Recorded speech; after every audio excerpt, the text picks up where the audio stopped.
If your iPhone battery drains quickly, this will help. Open Settings, then tap Battery. Turn on Low Power Mode. This reduces background activity. Now tap Battery Health. Check your battery percentage. If it is below 80%, your battery may need replacing. Go back. Now tap Background App Refresh. Turn this off for apps you don't need. This stops apps running in the background.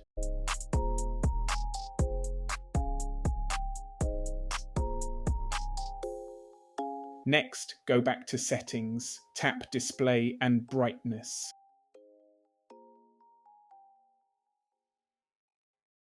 Lower your brightness. High brightness drains battery faster. Enable auto brightness if it is not already on. Now go back again.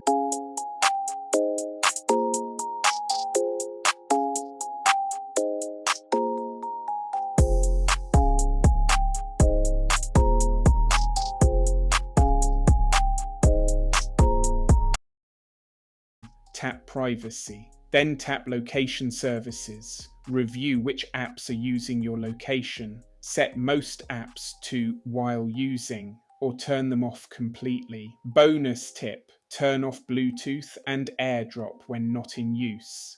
These small changes can make a big difference. And that's it. Your iPhone battery should now last longer.